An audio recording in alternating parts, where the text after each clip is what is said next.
ఒక్కసారి రౌద్రంతో చూశాడనుకో, యజుర్వేదం అంతటిది రెండు చేతులు ఎత్తేసి నమస్తే రుద్రమన్యవభుతోత ఇషవే నమః అంది. నేనంతటి వాణ్ణి, ఆయనతో యుద్ధం చేయనా? ఒకవేళ యుద్ధం చేయడానికి ప్రయత్నం చేశాననుకో, ఆ పరమేశ్వమూర్తిని కనుగొని ఎదురి విజృంభించి ఎట్లు ఒత్తు, అసలు పరమేశ్వరుడితో నేను ఎదురు విజృంభించి యుద్ధం చేసి నా బతుక్కి వెనక్కి తిరిగి రావడమా? ఒకవేళ వచ్చానయ్యా, పరమశివుడి మీద మన్మథబాణం వేసేశాను, పార్వతీదేవితో సమాగమం సిద్ధించింది. ఇంటికి రాగానే వీధిలో నిలబడి చేతులు కట్టుకుని మా నాన్నగారు ఇలా చూస్తారు, ఏమిట్రా శివుడి మీద పుష్పబాణాలు వేసి వచ్చావా? ఇదే నువ్వు చేయవలసిన పని? నీకు బుద్ధుందిరా? పెద్దవాడు ఆయన కొడుకు లాంటి వాడివి తండ్రి మీద పుష్పబాణాలు వేస్తావా? ఎంత తప్పురా అని చూడడు. ఒకవేళ నేను తిరిగి వస్తే వావిరి కోపించి మా తండ్రి ఏ చూచునో అనచు వెర్రతునయ్య ఎన్ని విధముల చెప్పిన కొలది కాదు నా ఖగోచరంబు. ఇదేదో చిన్న పనిలా నాకు కనపట్టలేదు, చాలా పెద్ద పనే చెప్పేశావు నువ్వు, ఇదేదో ప్రాణాంతకం అవుతుంది సుమా, ఇలాంటి పని నాకు చెప్తున్నావు ఏమిటయ్యో అని మృగకులేషు నోర్వమృగము వశమే. ఎక్కడైనా ఓ లేడీ వెళ్ళి సింహాన్ని చంపొస్తుందయా? సాధ్యమై ఓడించగలదా? ఎందుకయ్యా నాకు ఇలాంటి పని చెప్తావు? చెప్పకన్నాడు. అంటే ఇంద్రుడు అన్నాడు, పొందుగాని పనికి పొమ్మందునే నిన్ను ఇంతరచ్చయే లయిట్టి పనికి దర్పచిత్తుడైన తారకాసురు చేతి బాధమాన్పి కీర్తి బడయుమయ్య. ఎందుకయ్యా ఇంత అలిగి ఇంత పెద్ద గొడవ చేస్తావు? నువ్వేం చేయలేని పనేం కాదు, నీకు ఇచ్చిన అధికారమే, చేతిలో 5 పుష్పబాణాలు ఉన్నాయి, చక్కగా వెళ్ళు ఓ బాణం వేసేశావంటే ఎవడు బాణం వేశాడని చూస్తాడేమిటి? పక్కనే ఉన్న పార్వతీదేవి మీద అనురక్తి కలుగుతుంది, ఆవిడితో సంతోషంగా తిరుగుతాడు, కొడుకు పుడతాడు. అంతేకాని నిన్నెవరు పట్టించుకుంటాడు ఓసారి బాణం పడిపోయాక? అందుకని హాయిగా వెళ్ళి ఈ పని చేసిరా. పైగా నిన్ను ఎంత కీర్తిస్తారో తెలుసా దేవతలు? తారకాసుర సంహారం చేయడానికి బాణం వేశావని నీకు రేపు పొద్దున్న పౌరు సన్మానం చేస్తారు. కాబట్టి వెళ్ళు, నా మాట వినాలి. పాపం చాలా దిగులుగా ముఖం పెట్టుకుని వెంటనే వెళ్ళిపోలేదు, ఇంటికి వెళ్ళాడు. ఇంటికి వెళ్ళి రతీదేవితో చెప్పాడు, ఇలా వెళ్ళమంటున్నాడు పరమశివుడి మీద బాణం వేయమంటున్నాడు, ఏమిటో వెళ్ళవచ్చంటావా అన్నాడు. ఆవిడంది, ఏమని చెప్పవచ్చు, అతటెంతటి వాడని పల్కవచ్చు, ఈ భూమియు ఆకాశంబు ఆత్మయు అగ్నియున్ జలపూరము ఆత్మ సూర్యుడు చంద్రుడున్ గాలియు సోముడున్ చండభానుడకు సూర్యుడు ఆతడు తాను బ్రహ్మయున్ తామరసాక్షుడున్ అతని తత్వముకానరు నీకు శక్యమే. ఓయి మన్మథుడా, శివుడి మీదకి యుద్ధానికి ఎడతావా? శివుడి మీద పుష్పబాణం వేస్తావా? ఎంత ప్రమాదకరమైన పనికెడుతున్నావు. అసలు అతని గురించి ఏం చెప్పచ్చు? ఆయన ఏమైనా సాధారణమైన ఒక మనిషి అనుకుంటున్నావా బాణం వేయడానికి? ఈ 8గా ఉండేటటువంటి అష్టమూర్తి తత్వంతో ఆయనే పృథివీ, ఆయనే అగ్ని, ఆయనే నీరు, ఆయనే వాయువు, ఆయనే ఆకాశం, ఆయనే సూర్యుడు, ఆయనే చంద్రుడు, ఆయనే యజమాని. అందుకే కంచిలో పృథివీలింగం, జంబుకేశ్వరంలో జలలింగం, అరుణాచలంలో అగ్నిలింగం, చిదంబరంలో ఆకాశలింగం, శ్రీకాళహస్తిలో వాయులింగం, కోణార్కలో సూర్యలింగం, సీతాకుండంలో చంద్రలింగం, కాఠ్మండూలో యజమానులింగం అయ్యాడు. ఇంత పెద్ద స్వరూపాన్ని పొందినటువంటి పరమేశ్వరుడి మీద అగ్ని ముఖంబు పరాపరాత్మకమాత్మ కాలంబు గతి రత్నగర్భ పదము శ్వసనంబు నీ యూర్పు రసన జలేషుండు దిశలు కర్ణంబులు దివము నాభి సూర్యుండు కన్నులు శుక్లంబు సలిలంబు జటలంబు జరదులు చదలు శరము సర్వౌషధులు రోమచయము శల్యంబు లద్రులు మానసం అమృతకరుండు ఛందములు ధాతువులు ధర్మసమితి హృదయమాస్య పంచకము ఉపనిషదాహ్వయంబైన నీరూప సరసత్వమై శివాఖ్యయై స్వయం జ్యోతి అయ్యొప్పు ఆజ్యమగుచు అని వేదం స్తోత్రం చేస్తుంది. అటువంటి మహానుభావుడి మీదకెళ్ళి బాణం వేస్తావా? ఏమని చెప్పవచ్చు, అతడెంతటి వాడని పల్కవచ్చు, ఈ భూమియు ఆకాశంబు జలపూరము ఆత్మ అగ్నియున్ గాలియు సోముడున్ ఆతడు తాను బ్రహ్మయున్ తామరసాక్షుడున్ అతని సాటికి రారు నీకు శక్యమే. 8 మూర్తులుగా ఉండేటటువంటి వాడు భోరంభంసనలో నిలోంబర మహార్నాథో హిమాంసొప్పుమాన్ నిత్యాభాతి చరాచరాత్మక విధం యస్యైవ మూర్ఛష్టకం నాణ్యకించన విద్యతే విమృశతాం యస్మాత్ పరస్మాద్విభో తస్మై శ్రీ గురుమూర్తయే నమ ఇదం శ్రీ దక్షిణామూర్తయే అని స్తోత్రం చేస్తారు శంకరులు. అటువంటి పరమశివుడి మీదకి యుద్ధానికి ఎడతావా? నా మాట విను, వెళ్ళకండి, తప్పదు, ఇంద్రుడి ఆజ్ఞ, నేను వెళ్ళవలసిందే అని పాపం బయలుదేరాడు. మన్మధుడేం తెంపరితనంతో వెళ్ళినట్టుగా చెప్పలేదు, వెళ్ళాడు అనుకూలమైనటువంటి స్థితి కోసం చూస్తున్నాడు. వెనక రావలసిన వాళ్ళు ఏదో వచ్చారు, వసంతాదులందరూను. పార్వతీదేవి దగ్గరగా ఉండి పరమశివుడికి సపర్య చేస్తున్నటువంటి సమయాన్ని లెక్కలో పెట్టుకుని ఆయన పార్వతీదేవి యందు అనురక్తుడవుతాడనేటటువంటి భావన చేత ఆయన దగ్గర ఉన్నటువంటి 5 పుష్పబాణములలో మొదటి పుష్పబాణాన్ని పరమశివుడి మీదకి ప్రయోగించాడు. ఆ బాణం వెళ్ళి ఆయన గుండెల మీద తగిలింది. తగలగానే మనోవికారం కలిగింది. ఏమిటి నాకు మనోవికారం కలిగింది, ఎవరు వేశాడు ఈ బాణమని, నేను తపస్సులో ఉండగా నాకు వికారమును కల్పించిన వాడెవరు, పుత్ర సదృశుడు నా మీద బాణం వెయ్యొచ్చా, ఇలా తండ్రికి కామం కలిగేటట్టుగా కొడుకు ప్రవర్తించచ్చా, ఇంకంతకన్నా నేను అనకూడదు. ఇది పరమశివుడి ఆగ్రహానికి కారణమైంది. ఒక్కసారి తేరిపారి చూశాడు. పొదల మాటను ధనస్సు పట్టుకుని రెండో బాణ ప్రయోగానికి సిద్ధపడుతున్నాడు. అంతే మూడో కంటి రెప్ప పైకెత్తాడు. భుగభుగమను పెనుమంటలు భగభగమని మండనంత బ్రహ్మాండంబుల్ దిగుదిగులు దిగులు దిగులన తెగిమరుపై చిచ్చు కన్ను దేవుడు విచ్చెన్. ఒక్కసారి బ్రహ్మాండమంతా భగ్గుమంది మంట. ఆ మంట ఒక్కసారి ముద్ద కట్టి వెళ్ళి మన్మధుడి మీదకి వెళ్ళేటప్పటికి బూది కుప్పై కింద పడిపోయాడు. కింద పడిపోయిన తర్వాత ఆ మంట ఇంకా చెలరేగి రేగింది పైకి. అప్పుడు దేవతలందరూ వచ్చి స్తోత్రం చేశారు, ఈ అగ్ని అందరినీ కాల్చేస్తుంది, ఈశ్వరా దాన్ని అణిచిపెట్టమన్నారు. ఇక విడిచిపెట్టేసినటువంటి అగ్నిని ఆపడం కుదరదు, అందుకని దీన్ని బడబాగ్ని అన్న పేరుతో సముద్రం లోపల ఉంచుతాను. ఎప్పుడు లోకం ధర్మం తప్పి భోగముల యందు అనురక్తి పెరుగుతుందో అప్పుడు సముద్రంలోంచి పైకొస్తుందన్నాడు. అది ఉప్పెన అని మనం పిలుస్తున్నాం. భారతదేశానికి సునామీ రాదు. ఎందుకని అంటే ఇక్కడ వేద ధర్మం ఉంది. ఇంకా వేదం చదువుకున్న వాళ్ళు ఉన్నారు, యజ్ఞయాగాది క్రతువుల మీద నమ్మకం ఉన్నవాళ్ళు ఉన్నారు, రామాయణ భారత భాగవతాది గ్రంథములను చదువుకుంటున్న వాళ్ళు ఉన్నారు. తెల్లవారి లేస్తే శంకరాచార్యుల వారు తెచ్చినటువంటి శివలింగాలకు అభిషేకాలు జరుగుతున్నాయి. 7 కొండలెక్కి వెంకటరమణుడు కాపాడుతూనే ఉన్నాడు. ఉండగా మనకెందుకు ఆపదొస్తుంది? అందుకే ఈ దేశానికి సునామీ రాలేదు, వస్తుందనుకున్నా తప్పిపోయింది. కాబట్టి ఆ బడబాగ్ని రూపాన్ని పొంది పరమశివుని 3వ కంటిలోంచి వచ్చినటువంటి మంట సముద్ర గర్భంలోకి వెళ్ళింది. ఇక్కడ పాపం ఆ మన్మధుడు కాలి బూడిదైపోయాడు. వెంట వచ్చిన వాళ్ళందరూ ఎవరి మానాన వాళ్ళు వెళ్ళిపోయారు. ఎవరు అడుగుతారు మన్మధుడిని బతికించమని? అందరూ వెళ్ళిపోయారు. వెళ్ళిపోతే రతీదేవి మాత్రం గుండెలు బాతుకుని ఏడ్చింది. రారే ఏడుపు మన్పరే మధురిపున్ రప్పింపరే కావరే పోరే కుయ్యి ఎరిగింపరే సిరికినా పుణ్యంబు విన్పింపరే తారే దేవరవేడినా పెనిమిటిం దీర్ఘాయుషోపేతుగా ఈరే మంగళసూత్రబంధనము మీకెంతేని పుణ్యంబగున్ అని. రండి రండి ఓ దేవతలారా, మీ అందరే పురిగొల్పారు నా భర్తని. పరమశివుని యొక్క 3వ కంటి మంటలలో కాలి బూడిదైపోయాడు. కనీసం మా అత్తగారైనటువంటి లక్ష్మీదేవికి వెళ్ళి మీ కోడలు చేసుకున్న అల్పపుణ్యం ఇటువంటిది అని చెప్పండి. నా మామగారైనటువంటి శ్రీ మహావిష్ణువుని పిలిపించండి, ఆయన ప్రార్థన చేస్తే పరమశివుడు అంగీకరిస్తాడు. మధురిపిన్ రెప్పింపరే కావరే పోరే సిరికినా పుణ్యంబు విన్పింపరే తేరే దేవరవేడినా పెనిమిటిం దీర్ఘాయుషోపేతుగా, దీర్ఘాయుష్మంతుడిగా నా భర్తని మళ్ళీ తిరిగి తీసుకురండి. ఈరే మంగళసూత్ర బంధనము మీకెంతేని పుణ్యంబగున్, నాకు ఆ మంగళసూత్రాన్ని నిలబెట్టండి, మీకు పుణ్యం అవుతుందని తల్లులు పుణ్యగేహినులు తండ్రులు పుణ్యజనంబులంచునా ఉల్లమునందునే తలంతో ఓ సురగేహినులా అరమీరు నా తల్లులు నేను కూతురను ధర్మపు నోములదాన నన్మిక్కిలిమిచ్చి మీ అల్లుని తెచ్చి ఇచ్చినన్మరల 5వచే ఎరమీకు మ్రొక్కెదన్.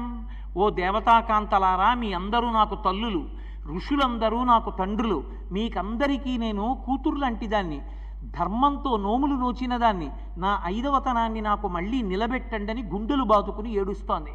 చూసింది అమ్మవారు. చూసి అక్కడ బాలాస్వరూపంతో ఉంది, కానీ అమ్మవారు అనుగ్రహించింది. ఇక్కడ మన్మధుడు కొంతకాలం పాటు నీ కంటికి కనపడడు, కానీ ఒక్క రతీదేవికి మాత్రం కనపడేటట్టుగా అనుగ్రహిస్తూ శరీరం లేకుండానే మన్మధుడు అందరి మీద బాణాలు వేసి పునరుత్పత్తి జరిగేటట్టుగా ఆమె మళ్ళీ అనుగ్రహించింది.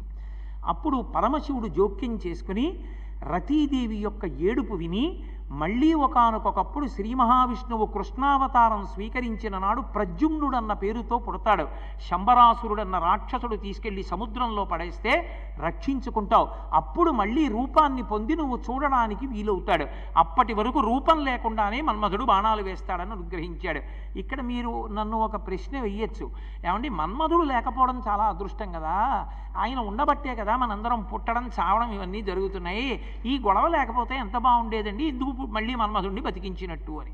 కానీ మీరు ఒక్కటి అర్థం చేసుకోండి, మన్మధుడు ఉండాలి. ఎందుకు ఉండాలి అంటే మన్మధుడు ఉంటేనే శరీరాలు వస్తాయి. శరీరం వస్తే పుణ్యం చెయ్యొచ్చు, శరీరం ఉంటే రామాయణం చదవచ్చు. శరీరం ఉంది కాబట్టి నేను పార్వతీ కళ్యాణం చెప్తున్నాను, శరీరం ఉంది కాబట్టి మీరు వింటున్నారు. శరీరం ఉంది కాబట్టి బిడ్డల్ని కని పితృరుణాన్ని తీర్చుకోవచ్చు. శరీరం ఉంటే భగవద్గ్రంథాల్ని చదివి ఋషిరుణం తీర్చుకోవచ్చు. శరీరం ఉంటే యజ్ఞయాగాది క్రతువులు చేసి దేవతారుణం తీర్చుకోవచ్చు. లేనప్పుడు పాపపుణ్యాలు అలాగే ఉండిపోతాయి. జీవుడు మోక్షాన్ని ఎలా పొందుతాడు? పొందడం కుదరదు. అందుకని అమ్మవారు మళ్ళీ మన్మధుడికి ప్రాణం ఇచ్చింది, ఇచ్చి మళ్ళీ సృష్టించింది. మళ్ళీ ఆయన సాకారుడు ఎప్పుడవుతాడో పరమశివుడు అనుగ్రహించాడు. ఎప్పుడైతే ఇంత పెద్ద అల్లరి జరిగిందో పరమశివుడు అక్కడి నుంచి వెళ్ళిపోయాడు.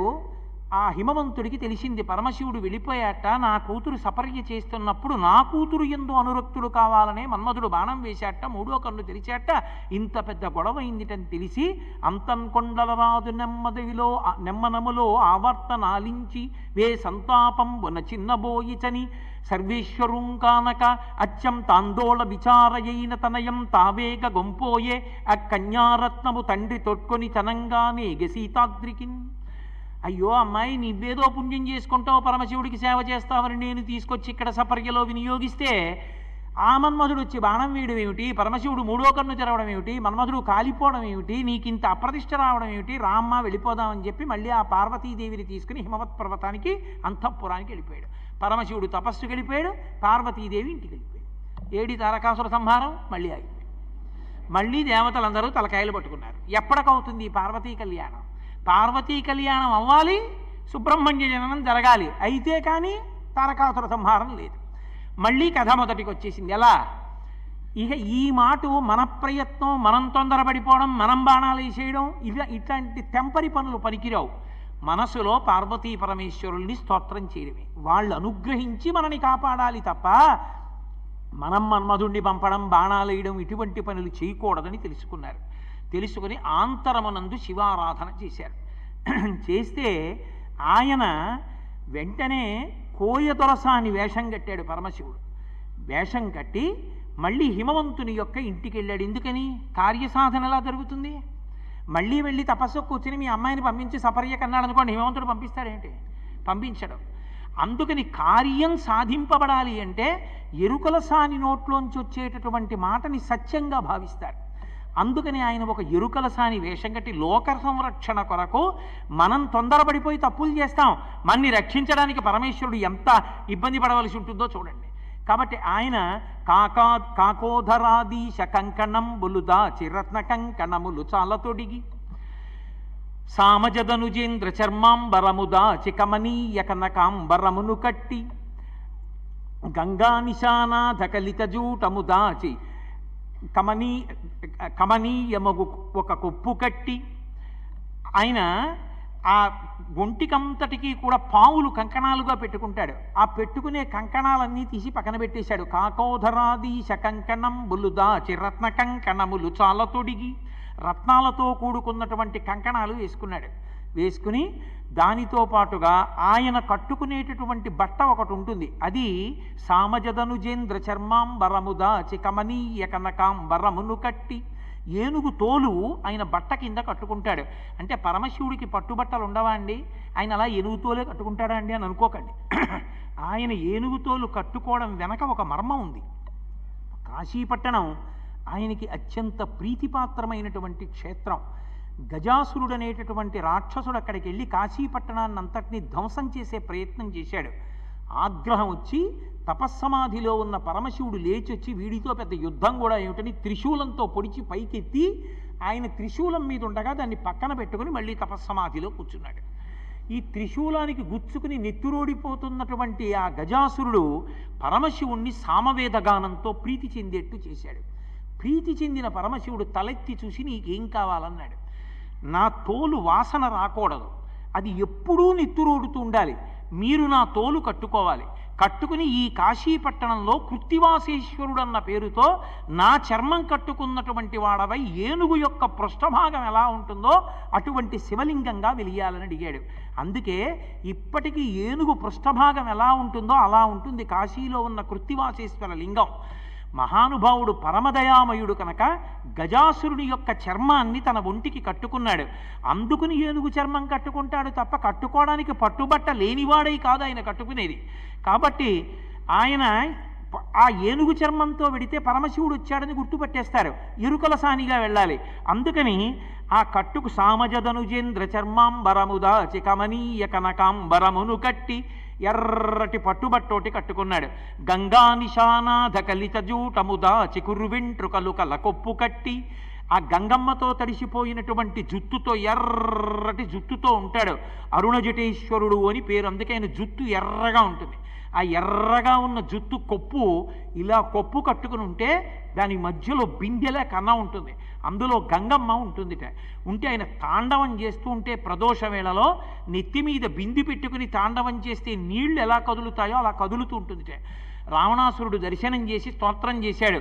జటాటవీగలజ్జల ప్రవాహ పావిత స్థలే గడేవలంబ్యలంబితాం భుజంగతుంగమాలికాం ఢమఢమఢమఢమన్ నినాదమడ్డవర్వయం చకార చండ తాండవం తనోతున శివ శివం అని ఆయన తాండవం చేస్తున్నప్పుడు జటాకటాహ సంభ్రమ భ్రమం విలింప నిర్జరీ విలోల వీచి వల్లరీ విరాజమానమూర్ధని ధగద్ధగద్ధగద్ధగజ్వలల్లలాట పట్టపావకే కిశోర చంద్రశేఖరే రతి ప్రతిక్షణం మమ అగర్వ సర్వమంగళా కళాకదంబ మంజరీరస ప్రవాహ మాధురీ విజృంభణా మధువ్రతం స్మరంతకం పురాంతకం భవంతకం గజాంతకాంతకాంతకం తమంతకాంతకం భజే అంటాడు.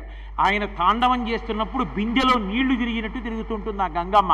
ఆ గంగతో కూడుకున్నటువంటి కొప్పు చూస్తే కనిపెట్టేస్తారు పరమశివుడు వచ్చాడని. అందుకని గంగా నిశానాథ కలిత జూటముదాచి కురువెంట్రుకలు కల కొప్పు కట్టి ఆ సోది చెప్పేవాళ్ళు ఓ పక్కకు ఓ కొప్పు వేసుకుంటారు గోదాదేవిలే, అలా ఓ పక్కకు ఓ కొప్పు కట్టాడు. కొప్పు కట్టి ఆయన ఆ సోది చెప్పడానికి వెడుతూ పావకరాజిత పాలభాగము దాచి తిలకంబుతో పాలమమర చేసి ఆయన లలాట భాగమునందు మూడవ కన్ను ఉంటుంది. మూడవ కన్ను చూస్తే గుర్తు పరమశివుడిని త్రినేత్రుడని. అందుకని మూడవ కన్ను పక్కకి తప్పించి దాని బదులు పెద్ద కుంకం బొట్టు ఒకటి పెట్టుకున్నాడు. సోది చెప్పేవాళ్ళు ఇంత బొట్టు ఏం పెట్టుకోరు, ఇక్కడి నుంచి ఇక్కడ వరకు సరిపోయేటట్టు ఓ పెద్ద రూపాయి కాసంత బొట్టు ఒకటి పెట్టుకుంటారు. అందుకని అంత పెద్ద కుంకం బొట్టు ఒకటి పెట్టుకున్నాడు. పెట్టుకుని త్రిశూల హస్తంబు దాచి చేత సజ్జయమర విభూతి దాచి పసుపు పూసి త్రిశూల హస్తంబు దాచి చేత పూల సజ్జయమర వెలది మేనకల్గు వీరుడు వెలది అయి ఎరుక ఎరుకయనచు ఎగుదించే. చేతిలో ఎప్పుడూ త్రిశూలం పట్టుకునేటటువంటి పరమశివుడు త్రిశూలాన్ని పక్కన పెట్టేసి ఓ పూల బుట్ట ఒకటి చేత్తో పట్టుకుని శరీరార్ధ భాగమునందు పార్వతీదేవి ఉండేటటువంటి పరమశివుడు పూర్తిగా ఆడదానిగా మారిపోయి సోది చెప్పేటటువంటి ఆడదానిగా వెలది ఆ ఎరుక ఎరుకయనచు ఎగుదించే. ఎరుక చెప్తానమ్మా ఎరుక అంటూ బయలుదేరి హిమవంతుని యొక్క అంతఃపురానికి వచ్చాడు. ఆ హిమవంతుడు మేనకాదేవి తీసుకొచ్చి పరమశివుణ్ణి కూర్చోబెట్టి అసలే ఏమిటో పిల్ల ఇలా అయిపోయింది, ఆ పరమశివుడి దగ్గరికి పరిచర్యకి పంపించాం, ఆ మన్మధుడు మానం వేశాడు, ఆయనకి కోపం వచ్చింది, ఆయనటో వెళ్ళిపోయాడు, పిల్ల ఇంటికి వచ్చేసింది, బెంగ పెట్టుకుంది, ఏమిటో ఈ అల్లరంతా ఈ పిల్లకి పెళ్ళి ఎప్పుడవుతుంది, ఏమిటి ఇలా జరిగింది ఏమిటని పాపం వాళ్ళు తలలు పట్టు కూర్చుని ఉన్నారు. సోది చెప్పిస్తే జరగబోయేటటువంటిది చెప్తుంది కదా అని చెప్పి తీసుకొచ్చి కూర్చోబెట్టి ఏం జరుగుతుందో చెప్పమ్మా అని అడిగారు. ఆ వచ్చినటువంటి సోది చెప్పేటటువంటి రూపంలో ఉన్న పరమశివుడు అమ్మవారి గురించి చెప్పాడు. కువలయలోచన కొన్నిది నంబులు కొండల రాజింట నుండగలదు ఉండి నువిదిలతో కూడి వనంబునకేగి శివునకై తపమర్ది చేయగలదు తపమర్ది చేసిన తరలాక్షి నిన్ను గూర్చి మీనాంక వైరియు మెచ్చగలడు మిచ్చి సంభావించి నీ తండ్రి ఇంటను వేడుక నిన్ను పెండ్లి ఆడగలడు పెండ్లి ఆడి శివుని అర్ధాంగలక్ష్మివై అఖిల భువన రాజ్య సంపదలు కలిగి మోములారుగలగు బాలునికని మోదముననుండగలవువో ధవళనేత్రా అన్నాడు. కువలయలోచన కొన్నిది నంబులు కొండల రాజింటనుండగలదు. ఈ పిల్ల నల్ల కలువలు ఎలా ఉంటాయో అటువంటి కన్నులున్నటువంటి ఈ పిల్ల కొంతకాలమే ఈ కొండలరాజైనటువంటి హిమవంతుని యొక్క ఇంట్లో ఉంటుంది. ఉండి కొంతకాలం అయిపోయిన తర్వాత ఈ పిల్ల అరణ్యానికి వెళ్ళి తపస్సు చేస్తుంది. ఆ తపస్సుకి మీనాంకవైరియు మెచ్చగలడు. మీనాంకవైరి అంటే మన్మథ శత్రువైనటువంటి పరమశివుడు మెచ్చుకుని ప్రత్యక్షం అవుతాడు. ప్రత్యక్షమై కన్యాదాత గారి ఇంటికి వచ్చి పెళ్లి చేసుకుంటాడు ధార్మికంగా. అందుకని ఈ హిమవంతుని ఇంట్లోనే పార్వతీ కళ్యాణం జరుగుతుంది. జరిగిన తరువాత ఈ పిల్ల అఖిల భువన రాజ్య సంపదలు కలిగి సమస్త బ్రహ్మాండములకు అధినేత్రి అవుతుంది. అయి 6 ముఖములు కలిగినటువంటి పిల్లవాడికి తల్లి అవుతుంది. ఆ పిల్లవాడు దేవతా సైన్యానికి ఆధ్యక్షం వహించి తారకాసుర సంహారం చేస్తాడు. కాబట్టి బెంగ పెట్టుకోవలసిన అవసరం లేదమ్మా, పరమశివుడి గురించి తపస్సు చెయ్యి అన్నాడు. అనేటప్పటికీ ఈ పిల్ల నేనైతే పరమశివుడి గురించి తపస్సు చేస్తాను అని తపస్సుకు బయలుదేరితే మేనకాదేవి వెంటపడి, అమ్మ తపస్సు అంటే భయంకరంగా ఉంటుంది, ఉపవాసాలు చెయ్యాలి, ఎక్కడో అరణ్యంలో కూర్చోవాలి, మంచులో నించోవాలి, అగ్నిహోత్రంలో నించోవాలి, వర్షంలో తడిచిపోవాలి, శరీరం సొక్కిపోతుందమ్మా, ఇంత లావణ్యంతో ఉండే పిల్లవి వెళ్ళవద్దని వెంటపడింది. వెళ్ళవద్దు అంది. కాబట్టి మా అంటే తపస్సుకి వెళ్ళవద్దు. ఆ మేనకాదేవి చేత తపస్సుకి వెళ్ళవద్దు అని ప్రార్థన చేయబడినటువంటి పిల్ల కనుక ఆమెకి ఉమా అని పేరొచ్చింది. వెళ్ళి ఇది పగలని ఇదిరేయని ఇది చలి ఇది ఎండ వాన ఇది అని సతిత మనమున్న తల్లపక పదపడిక లంబు సలిపె పరమత పంబున్. ఇది చలి, ఇది ఎండ, ఇది పగలు, ఇది రాత్రి, ఇది వాన అని చూడకుండా చాలా కాలం ఆ తల్లి అపర్ణ అయి తపస్సు చేసింది. అపర్ణ అంటే ఆకులు కూడా తినడం మానేసింది. కొన్నాళ్ళు ఆకులే తినేది.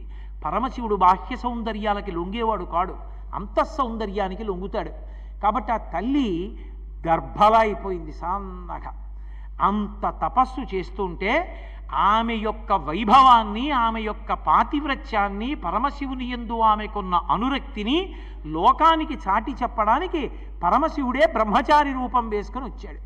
వచ్చి ఆ తనరు ముమ్మారు చుట్టిన దర్భముంజితో పలమిరుంగు చక్కని గోచితోడ మొలనున్న ధవళంపు చిన్ని వస్త్రముతోడ వెలుపల పెట్టిన వెలిజన్నిదములతోడ. ఆ బ్రహ్మచారిగా వచ్చినటువంటి వాడు ఓ గోచి పెట్టుకుని దర్భలతో కూడినటువంటి ముంజి కట్టుకుని ఆ అక్షమాలతోడ ఆ చిన్న కూకటి జుత్తుతోడ మేధావి బొట్టుతోడ ఎడమ చేత తనదు పొడుగు దండంబు వ్రేల ఉంగరంబును దర్భయును వెలుంగ గొడుగు పట్టి వడుగు కుర్రడైతను దించె సూలిమంచు కొండ చూలికడకు. ఓ చేత్తో గొడుగు పట్టుకుని, ఓ చేత్తో పెద్ద కర్ర పట్టుకుని, కుడి చేతిలో దర్భలు పెట్టుకుని, బ్రహ్మచారి పెట్టుకోవలసినటువంటి ఆ ఉంగరాన్ని పెట్టుకుని ఆ పార్వతీదేవి దగ్గరికి బ్రహ్మచారి ఎలా ఉంటాడో అటువంటి రూపంతో దర్భల ముంజి కట్టుకున్నటువంటి వాడై ఆవిడ దగ్గరికి వచ్చాడు. వచ్చి, ఓ పార్వతి, ఎందుకమ్మా తపస్సు చేస్తున్నావు? ఎవరి కోసం తపస్సు చేస్తున్నావు తల్లి అని అడిగాడు. పరమశివుడి గురించి తపస్సు చేస్తున్నానంది. ఎందుకమ్మా పరమశివుడి గురించి తపస్సు అన్నాడు. ఆయనకి ఇల్లాలు కావాలనుకుంటున్నాను, అందుకు తపస్సు చేస్తున్నానంది. అంటే బ్రహ్మచారి రూపంలో ఉన్న శివుడు ఎవరో శివనింద చేయడం కాదు, శివుడే తన కొరకు తనని వివాహం చేసుకోవాలని తపస్సు చేస్తున్న పార్వతీదేవి దగ్గరికి వచ్చి తనని తాను నింద చేసుకున్నాడు బ్రహ్మచారి రూపంలో. అయ్యయ్యయ్యయ్యో, అతని కోసం పెద్ద తపస్సు కూడా ఏమిటమ్మా, నా మొహం ఎటువంటి వాడో తెలుసా?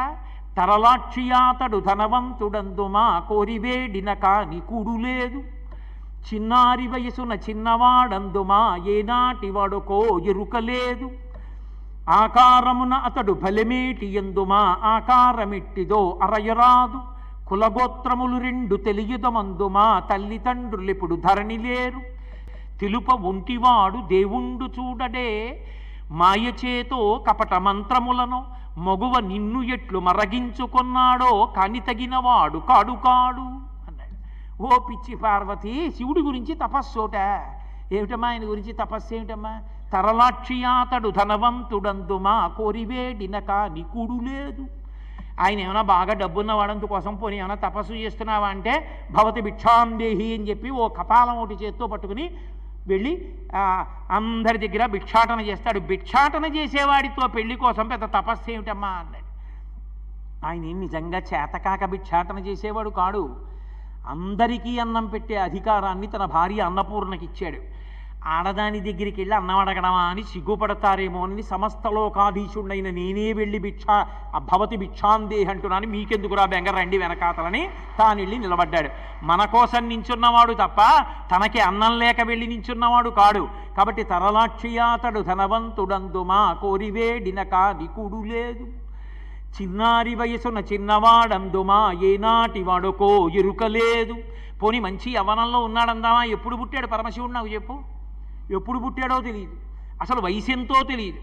అంత వృద్ధుడు, ఆయన గురించి తపస్సు ఏమిటమ్మా, ఎప్పుడు పుట్టాడో తెలియని వాడితో పిల్లాడు ఇప్పుడు పుట్టాడండి, వయసు ఇంతండి అని చెప్పేవాడు ఎవరైనా ఉండాలా? పరమశివుడి డేట్ ఆఫ్ బర్త్ చెప్పేవాడు ఎవరైనా ఉన్నాడా?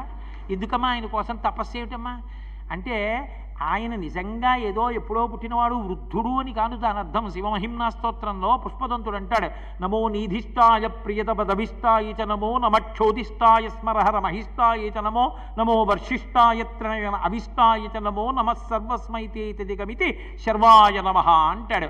అందరికన్నా వృద్ధుడైనే, అందరికన్నా యవనంలో ఉన్నవాడైనే, అందరికన్నా దూరంగా ఉన్నవాడైనే, అందరికన్నా దగ్గరగా ఉన్నవాడైనే. ఆయన కాలాతీతుడు కనుక ఆయన కాలమునకు లొంగేవాడు కాదు, వయసుతో సంబంధం ఉండదు ఆయనకి. అందుకే ఆయన మొట్టమొదట చతుర్ముఖ బ్రహ్మగారిని సృష్టించి వేదములిచ్చి ఈ లోకాలన్నింటినీ సృష్టి చేయవయ్యా అన్నాడు. ఆ బ్రహ్మగారి కూడా ఒకానొకప్పుడు పడిపోతాడు. పడిపోతే అయ్యో పాపం అందరికన్నా ముందు పుట్టి లోకాలు సృష్టించిన ఈ బ్రహ్మగారి పుర్రె కూడా ఇలా పడిపోతే బాగుంటుందా అని తీసి తలపకి చుట్టి మెళ్ళో వేసుకున్నాడు. ఇలా ఒక్కొక్క పుర్రె పెరిగిపోతుంటే బ్రహ్మగారుల పుర్రెలన్నీ ఆయన మెళ్ళో పడ్డాయి. పడితే బ్రహ్మమస్తకావలీని బద్ధతే నమశివాయ అన్నారు శంకరాచార్యుల వారు. ఆయన మెడలో పునుకల పేరు కంఠమన భూరి భుజంగము భూషణంబుగా అనయము భస్మధారణము ఎద్రి నివాసము మేరు బిల్లుగా అనువుగ దంతి చర్మమును హస్తములందు కపాల శూలముల్ పడిబడి దల్తు శంకర కృపావరు రూపమును ఆశ్రయించదన్. ఆ కపాలమాల ఆయన మెళ్ళో ఉంటుంది అంటే ఆయన ఏదో తంత్ర విద్యల కోసమని చెప్పి మెళ్ళో పుర్రెలమాల వేసుకునేవాడు కాడు. అంతమంది బ్రహ్మలు వెళ్ళిపోయినా నేను ఇలాగే ఉన్నానని చెప్పడానికి, నేను శాశ్వతుండని చెప్పడానికి బ్రహ్మల కపాలములతో కూడిన మాల వేసుకుంటాడు. బ్రహ్మలు వెళ్ళిపోయారా, వాడి పుర్రె రుద్రభూమిలో పడిపోవడం ఏమిటని మెళ్ళో పెట్టుకుంటున్నాను.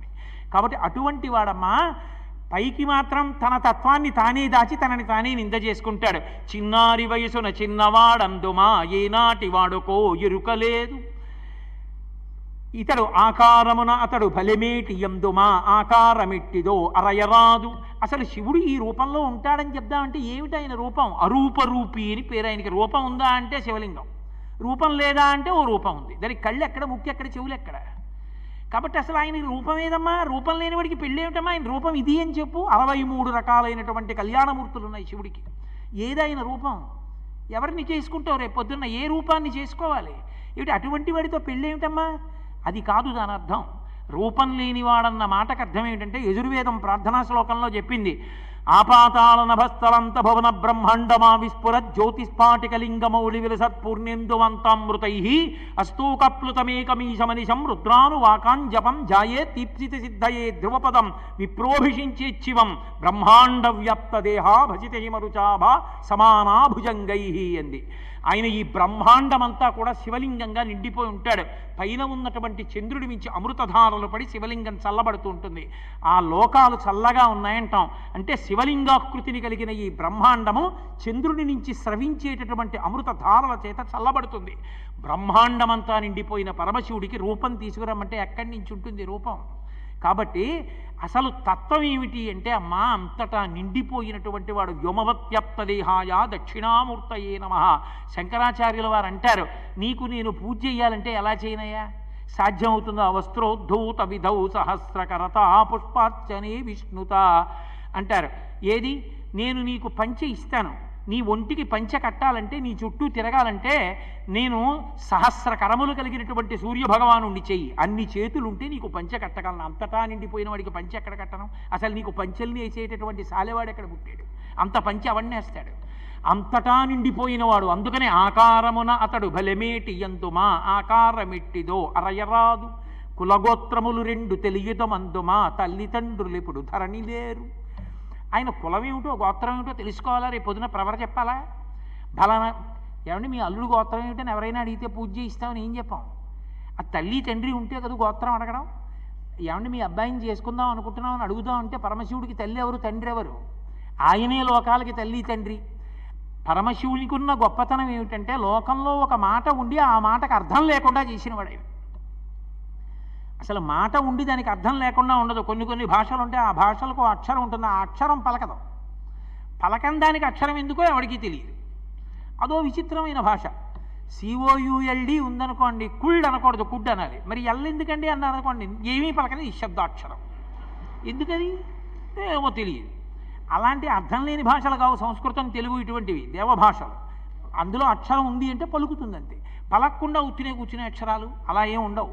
కాబట్టి అటువంటి పరమశివుడు మహానుభావుడు, ఆయనకి తల్లి తండ్రి ఒకళ్ళు ఉండాలా? ఏరమ్మా తల్లి తండ్రి అంటే ఆయన అనాది, ఎప్పటి నుంచో ఈ లోకములలో ప్రథముడు ఆయనే, అన్నిటినీ తనలోకి తీసుకునేది ఆయనే, మళ్ళీ బయటికి వదిలేది ఆయనే. అయినప్పుడు ఆయన కన్నా ముందున్నవాడు ఎవరుంటాడు? ఆయన్ని కన్నవాడు ఎవరుంటాడు? ఉండడు. కాబట్టి ఆయన అనంతుడు. ఇది చెప్పడానికి